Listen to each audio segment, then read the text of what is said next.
Salut à tous, c'est François Rousseau. Si vous êtes passionné par les voitures, vous êtes au bon endroit. Continuez à regarder, on va entrer dans le vif du sujet.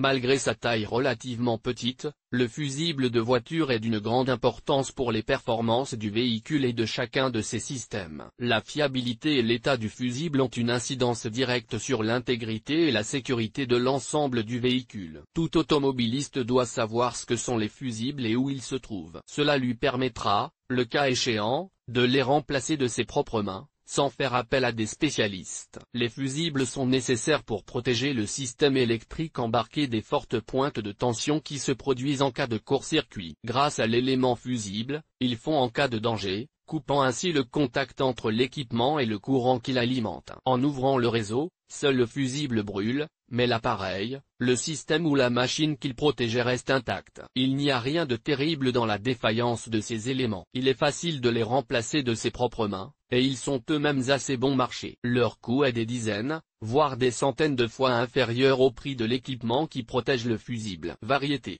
Examinons tout d'abord les types de fusibles automobiles existants. Ils peuvent être classés en fonction des matériaux utilisés et de leur construction. Étant donné que tout le monde sait maintenant que ces fusibles sont nécessaires dans la voiture, il vaut la peine d'étudier leur variété. Passons maintenant à la question de savoir quels sont les fusibles utilisés dans les voitures. Commençons par les matériaux de fabrication. Ici, le rôle clé joué par la composition exacte du composant fusible. C'est pourquoi les éléments sont divisés en aluminium, l'étain, le plomb, alliage, combinaison de plomb et d'étain. La caractéristique la plus importante du produit est la vitesse ou le temps de déclenchement. Il s'agit de l'intervalle de temps pendant lequel le fusible peut fondre et déconnecter le circuit. Plus l'insert fond rapidement, moins l'équipement protégé risque d'être endommagé. Pour obtenir le résultat souhaité, ces inserts sont fabriqués à partir d'alliages et de métaux spéciaux qui se caractérisent par un point de fusion bas. Ils sont capables de passer rapidement de l'état solide à l'état liquide. Pour augmenter la vitesse de fonctionnement, certains fusibles sont en outre dotés d'un système à ressort. Les fusibles utilisés pour les voitures peuvent être divisés en fusibles à doigts et fusibles à drapeau. Les produits Finger sont très répandus sur les modèles de voitures classiques du constructeur automobile national représenté par Avtova. Il s'agit de tiges sur lesquelles un lien fusible spécial est placé. Par ailleurs, les structures de protection des doigts pour les automobiles sont divisées en fusibles en plastique et en céramique.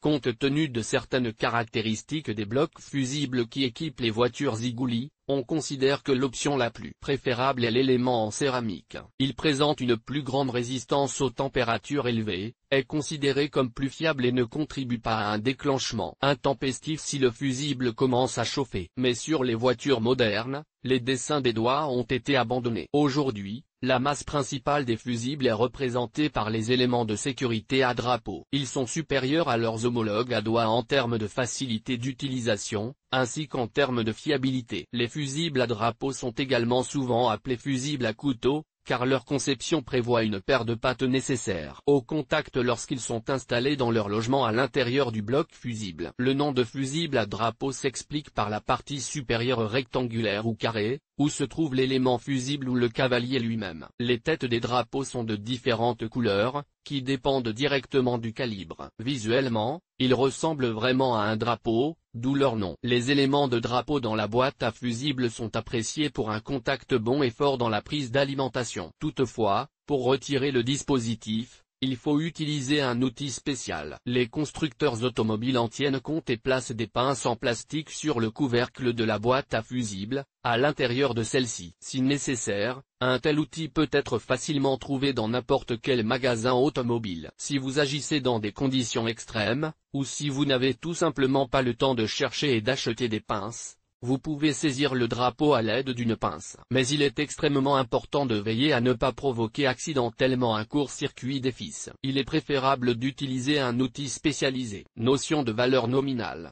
Pour étudier tous les types existants de fusibles utilisés pour les voitures, il ne suffit pas de connaître la conception et le matériau. Les valeurs nominales, c'est-à-dire l'intensité du courant que l'élément est capable de faire passer, jouent également un rôle important. Lors du choix des fusibles pour voiture, qui sont nécessaires pour remplacer les fusibles grillés, Il est toujours et nécessairement nécessaire de tenir compte de cette caractéristique. Le fait que les différentes lignes électriques du véhicule sont connectées à un nombre différent d'équipements dépendant de l'électricité. Chaque consommateur d'énergie a sa propre puissance spécifique. Il est tout à fait logique et naturel que le circuit d'alimentation des optiques de tête ait besoin d'une capacité beaucoup plus élevée que le circuit de l'éclairage intérieur. Cela signifie que le fusible du phare doit avoir une capacité plus élevée que l'élément de protection de l'éclairage intérieur. Le calibre, c'est-à-dire l'intensité capable de traverser le fusible, est mesuré en ampères. Le calibre dépend en grande partie du type de fusible utilisé. Les fusibles à drapeau sont beaucoup plus diversifiés dans ce domaine et sont disponibles avec des calibres différents. Les fusibles à drapeau sont beaucoup plus diversifiés à cet égard et sont disponibles avec des calibres différents. Il s'agit de 16 et 8 ampères. Dépendance de la couleur par rapport au calibre. Les automobilistes expérimentés peuvent facilement déterminer la puissance d'un fusible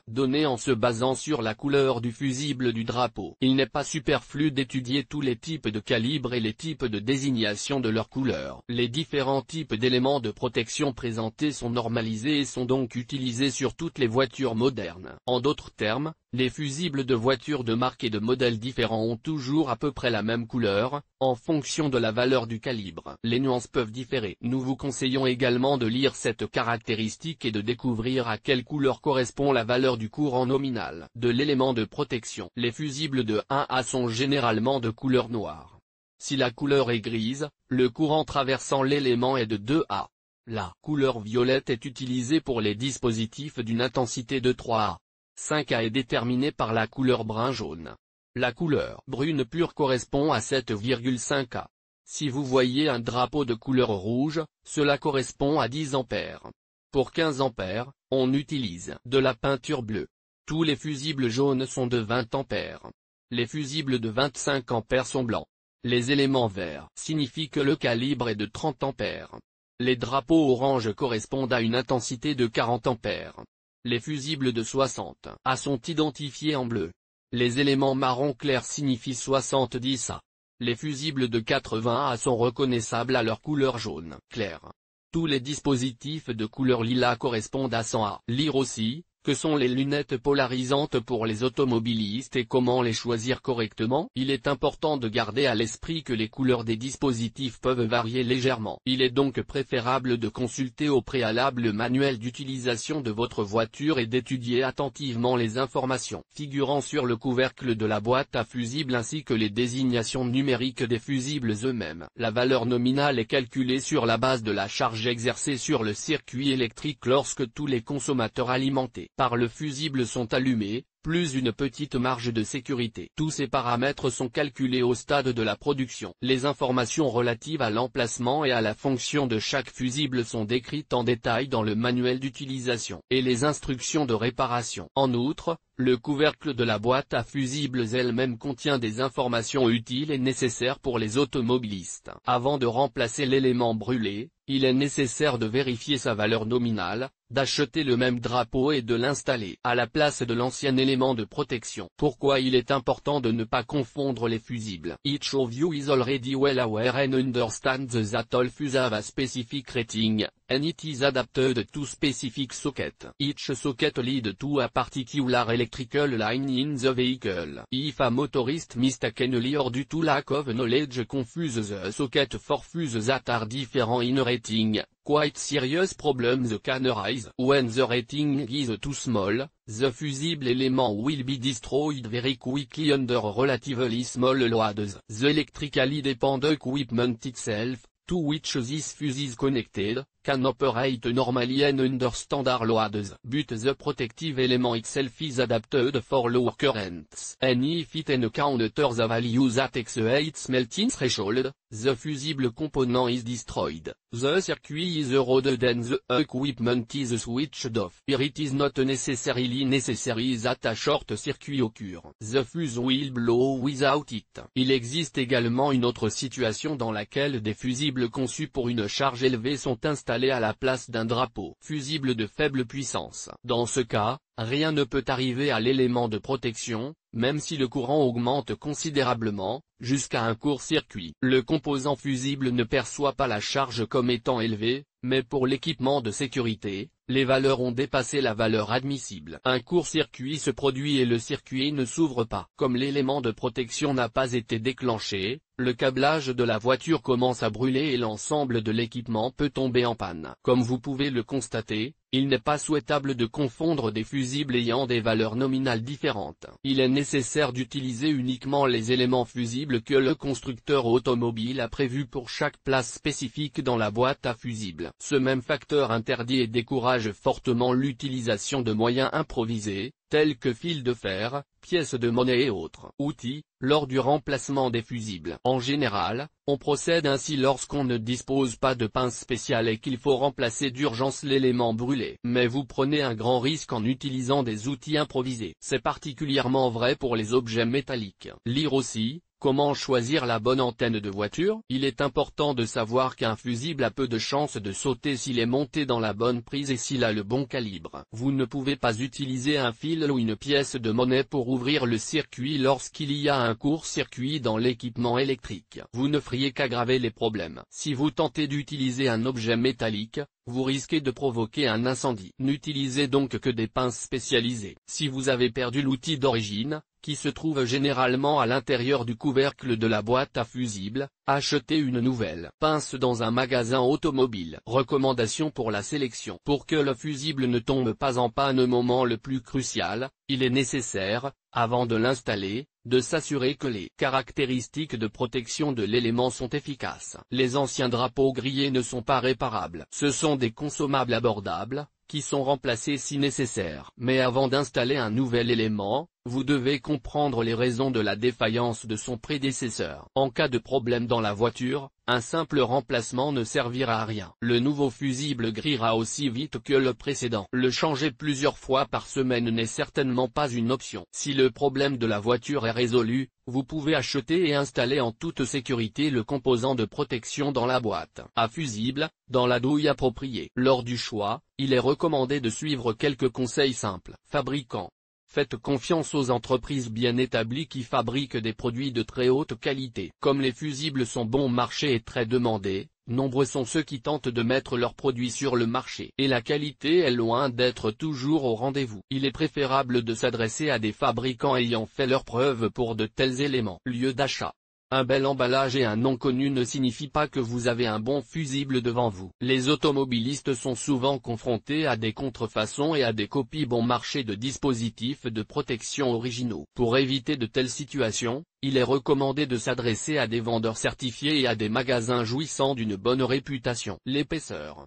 Il arrive que des fusibles de calibres différents aient exactement la même épaisseur de lien fusible dans leur conception. Il s'agit là d'un signe évident de contrefaçon ou de produit de mauvaise qualité. Plus le calibre est élevé, plus le cavalier est épais, car il est conçu pour fondre sous des charges plus importantes. Si vous constatez que des fusibles nominalement différents ont la même épaisseur, jetez l'ensemble en toute sécurité. De tels éléments ne sont pas utilisables. Test de court-circuit. Il est rare que les fusibles soient vendus et achetés pièce par pièce. En général, il s'agit d'un ensemble complet, qui sert le propriétaire de la voiture depuis longtemps et fidèlement, stocké dans le garage ou dans la voiture, de sorte qu'en cas de besoin, il y a toujours un fusible de rechange. Il est possible de sacrifier l'un d'entre eux, ce qui permet de s'assurer de la qualité de l'ensemble du lot. Pour ce faire, il suffit de court-circuiter manuellement le fusible. Seulement, il n'est pas nécessaire de sacrifier votre voiture pour cela. Il suffit de connecter une paire de fils aux bornes de l'élément de protection via des bornes de type MEM, et de connecter les extrémités opposées aux bornes de la batterie de la voiture. Il est obligatoire de déconnecter la batterie du réseau électrique du véhicule. Après une telle connexion, un fusible en bon état de fonctionnement brûle. Si l'élément fusible reste intact, mais que le corps lui-même commence à fondre, il s'agit de mauvais fusibles. Il est absolument déconseillé de les utiliser. Le moyen le plus efficace de garantir un fonctionnement durable et sans problème des fusibles est de prendre un certain nombre de mesures pour éviter les courts-circuits éventuels dans le réseau électrique de bord. Essayez de ne pas surcharger la voiture avec des équipements inutiles, évaluez de manière réaliste les capacités du générateur et de la batterie. De plus, il faut toujours garder un œil sur l'état des unités, des systèmes et des mécanismes dépendant de l'électricité. Il est impossible d'assurer une protection totale contre les courts-circuits et la surcharge du système électrique du véhicule. À cette fin, des fusibles spéciaux sont fournis, qui se sacrifient en fait pour que l'équipement lui-même ne souffre pas. Après tout, son coût est nettement plus élevé que celui d'un simple fusible.